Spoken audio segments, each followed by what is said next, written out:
What's going on, everybody, guys? The RedSon lives, and I made a horrible mistake. I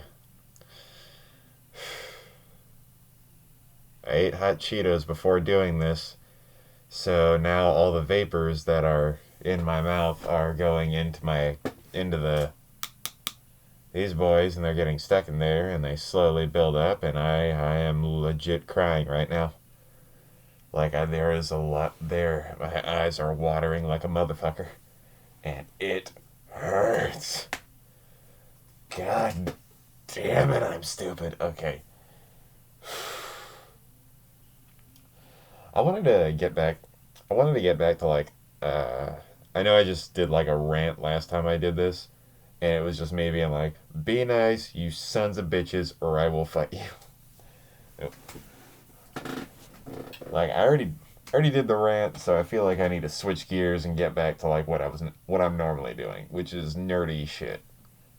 Mostly, some of it is culture, like that of mankind himself. But today, I wanted to talk about the SCP universe, and I showed a few of my friends this channel, and they watched it, and they thought a lot of it was kind of fun. But the way that they described it is like it's a one man podcast, and I realized like, is that exactly what I've made jokes about it. Like, am I just doing a podcast? Is that it? Is that am I that douche? He's like, man, my opinion is much more important than everybody else's. So important, in fact, I need to distribute it across the world and let everybody see it. Like, dude, why the fuck? What's going on, man? It's so. I don't know what it is about podcasts. They're fun to listen to, but when I like stop and think about them for just a little bit of time, it ends up turning it into like, oh, my opinion is pretty damn important. So I guess I'll just go ahead and spread my word. Alright, so like I'm good. I'll stay down here. The only reason I have like the courage to do this is because I know not a lot of people are gonna watch it. So it's like what I do normally. Like I'd still be talking to myself right now without a camera if I didn't do this whole thing. But it would be a lot creepier because it would just be me discussing the same shit. But it's all whispered, and I'm still in my room, and I'm still just like sitting in my bed and like not even focusing on anything that I'm watching. It's just me talking to myself and trying to like come up with like different theories and shit. But at least when I do this, I'm a little bit more filtered, and I'm a little bit more focused because I know like I got the only thing that actually focuses me is not what anybody else out there wants to hear. It's just like I need to put a thumbnail on, or I need to put like a title on this video. So I'm like, yeah, I should probably center around something. I need to rework this. I need to start sewing up this mask because those little eye slits.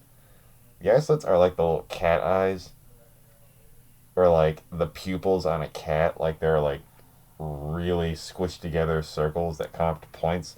So I have to like force them down so that they get in the mask. So like it's just the full mask all the way around. And I still need to paint this.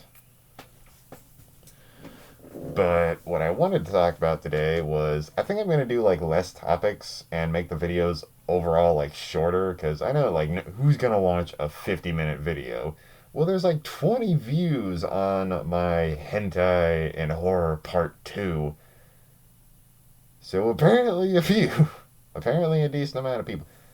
And when I say like, oh, there's 20 views, a lot of the people out there who might actually see this are gonna be like, 20 views, that's nothing. Like, this guy puts out like this guy puts out a video and it has 15,000 within the first few minutes.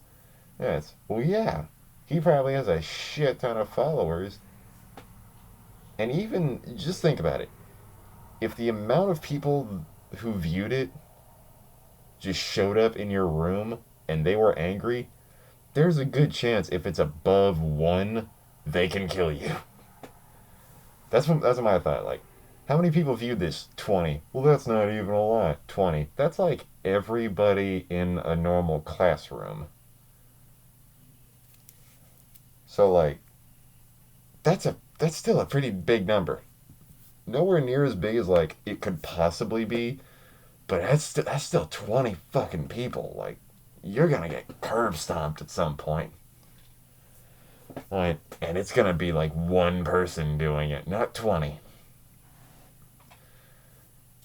But like this stuff is riding up on my face.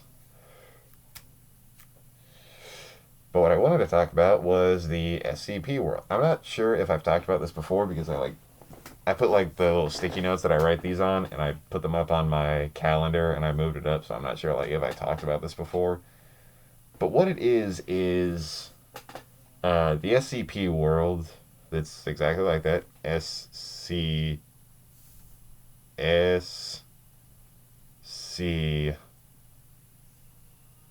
I'm trying to spell it to where it's like if somebody maps it out, if somebody gives a shit that much, then it'll actually be like, oh, he accounted for somebody viewing this backwards, or maybe I'm backwards or something stupid. I don't know. You'll figure it out. Just invert the photo if it doesn't work right. Just invert the video if it doesn't work right. But the SCP Foundation is a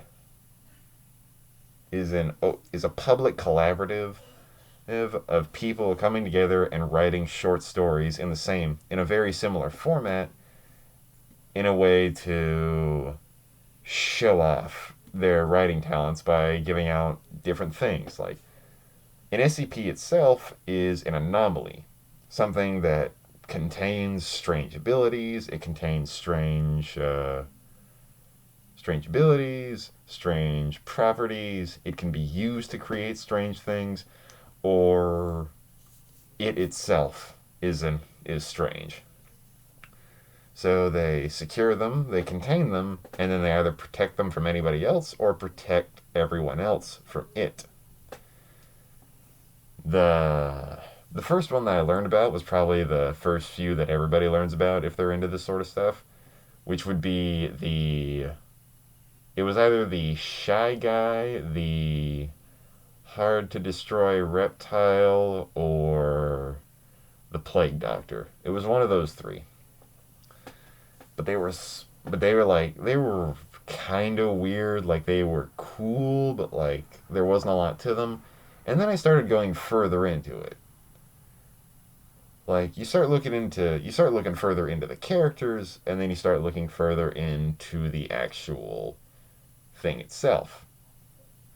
Like I looked further into the characters, like, oh yeah, the plague doctor, what can he do? He wants to cure people of something called the pestilence that doesn't really exist, at least nowhere that we can figure out. And by curing them, he turns them into zombies.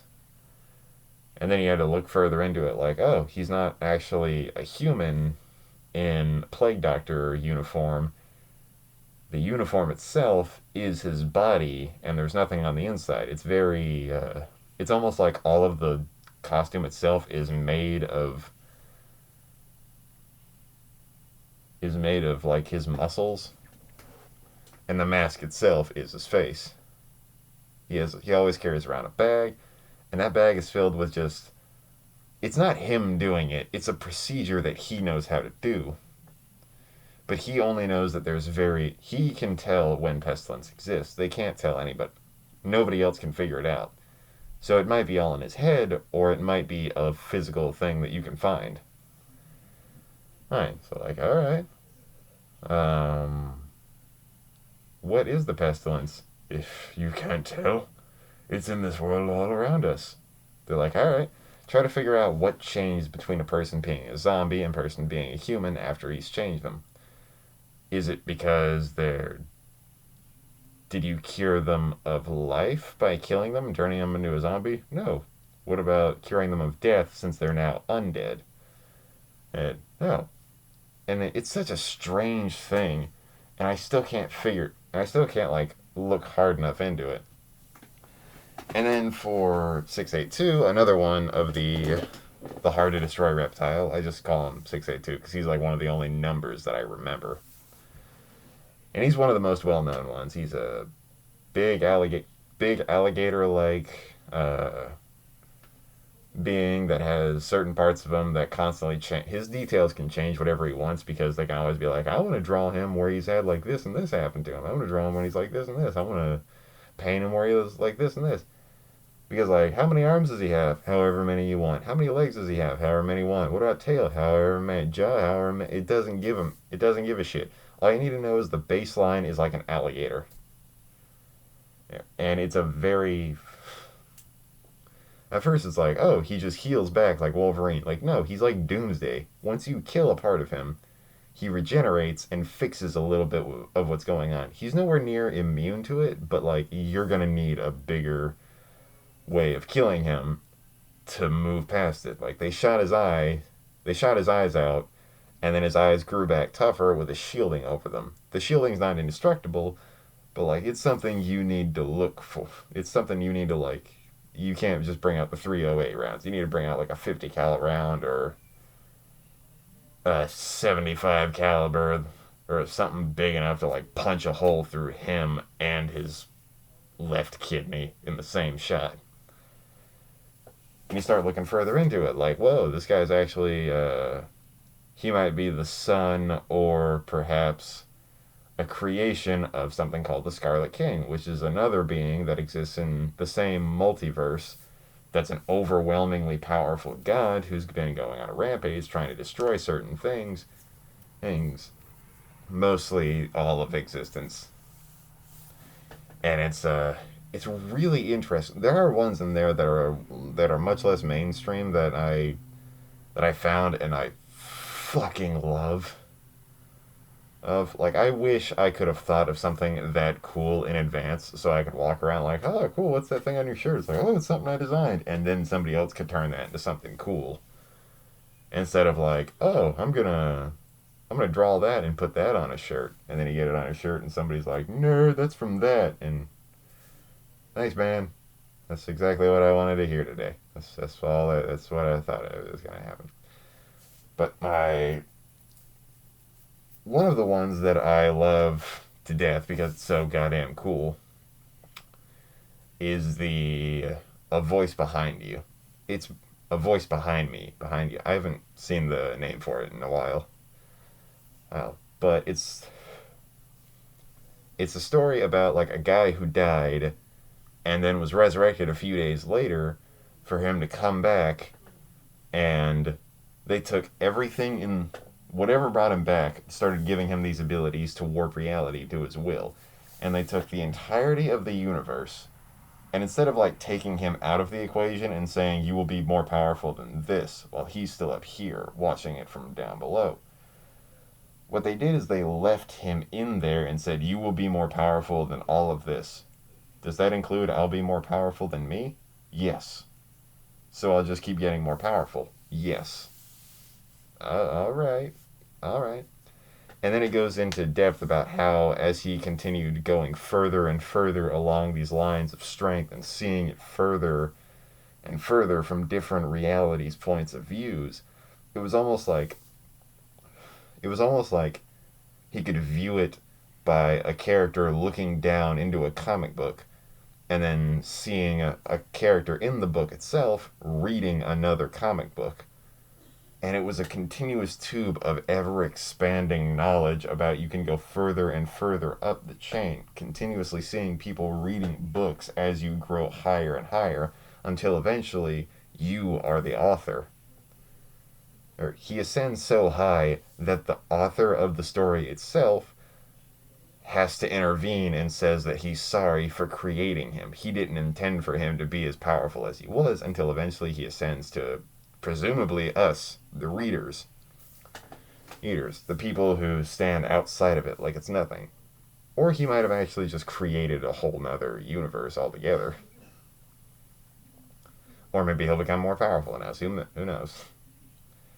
It's such a good story, and it's so well written. Self-insert stories are really hard to do, and I am so happy that that one did well. There's so many others. Some of them are downright sad and depressing. Some of them are really good, and they feel good as you're reading them. One of them I thought was adorable was like I forget what it's called, but it's the one about the teddy bear. Not the fucked up one that can just create copies of itself through anything at once. I mean, like, the good teddy bear, the cute teddy bear.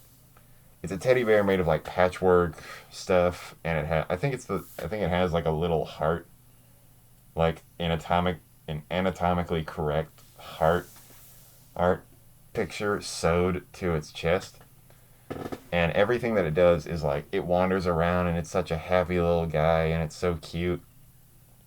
And if it sees somebody in trouble, like let's say they got a cut on their arm, like right here, it'll come up there and like what it'll do is it'll like dull your skin and it'll take a piece of cloth that it found and then sew it onto your skin and then that cloth will slowly turn into skin and then you'll be healed of whatever it was.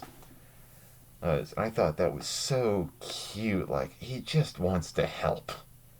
He's a little bear and he just wants to help. And then he gets to the point where they wanted to test how much his healing could go to. So they brought him to a kid with a terminal brain and dysfunction that would cause him to die in the next few days. So what they did is they introduced the bear to him, and it was so sad because I know this is all fictional, but god damn it, it was sad. It shows the little bear walking up to the kid, and trying his best. He was sitting there with his little hands holding a needle and thread in the other hand, thinking like, "What can I fix? Where can I fix it? I can't fix it. I can't find anything to fix." And then he just hugs the kid, and then he walks away, and he comes back with a candy bar, just a little fucking candy bar. He's this big, carrying like a Hershey's bar that's half the size of him. Yeah. He came back, gave it to the kid, and sat there and held the kid until he died.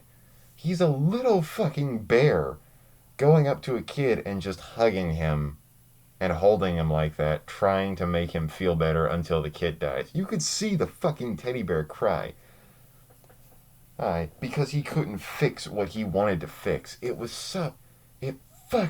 didn't need to read that. I did not need to have that in my life.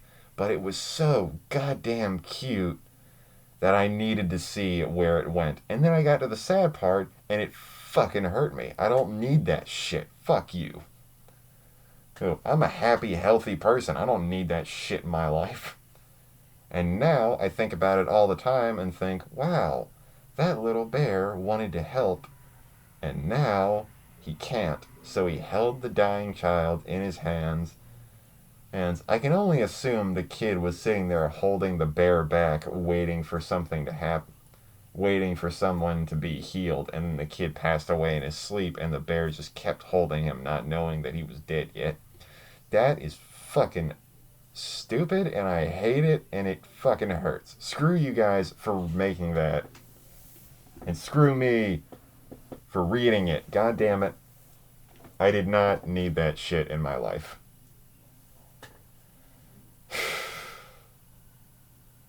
There are ones that are back to talking about more of them. There are ones that are fucked up, and I would rather not. I don't want to remember because like, yeah, there's a reason why they need to be contained, but like it's fucked up, and I hate it. I think it's called Cousin Johnny or something along those lines. And it's like a human being, something resembling a human, will show up to random parties and slowly get its way into believing that you're a part of the family, like that one episode of Rick and Morty where they would just introduce memories into your brain. And they would introduce things into your brain, and then suddenly he was like, he's been here with us forever, and then bam, and then it's like, oh, it's a disease monster. So what happened was they found the guy. Every once in a while at a family gathering, this thing would show up. It looked human, it sounded human, it would speak nothing but nonsense and like almost like word salad, best way I can put it. And it would do this crazy shit where like they would cause each other to eat. They would eat. People around there would continuously talk to each other like it was nothing, like nothing was changed. but they would start to eat flesh from random shit. They would pull their teeth out and serve it to other people. It's fucked up. And it all has to do with something like cicadas, and then that gets even more fucked up. And it's goddamn disgusting. And the only reason I know about it is because I watched it on Nightmind because my friend introduced the video to me, and now I can't remember anything else other than that one. And fuck you for making it. I hate you. Oh.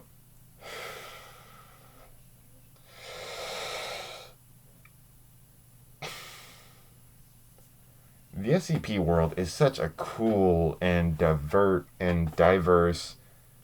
world made up by like the nicest community ever. I haven't seen anybody be like, fuck you, don't talk about my thing like that. Everybody's like, oh yeah, go ahead. It's such a nice community where everybody's just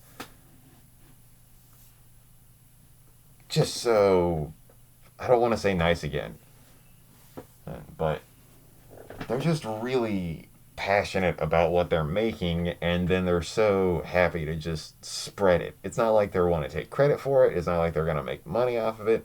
They just really like the work they did. So they'll sit there and just do the work. It's their product. They'll elaborate on it if they want to, and they're such good people for writing what they did, because a lot of them are really well written and fit into the story of the world itself. It's so good. But recently, I'm pretty sure it's still going on as of today, but there's somebody in Russia named Andrew Duskin. I don't know if that's how you're supposed to pronounce his name, but that's how I remember it. Who decided to copyright the name and the logo of the SCP wiki, and has started to get certain things shut down around it because he wants to monetize it and be able to sell shitty merchandise that he's making. It's a slimy fucking thing. Like, it's a collaborative. The SCP Wiki itself is a collaborative group effort that doesn't profit off of anything. It's open source and it's open market. The only thing you're supposed to do is, if you make something related to it, you're supposed to give credit to the people who made it or the people who published it. And then by doing that, you should also put your name on it, so if somebody decides to elaborate on what you make from it, they can credit you as far as it goes. It's a pay it forward scenario.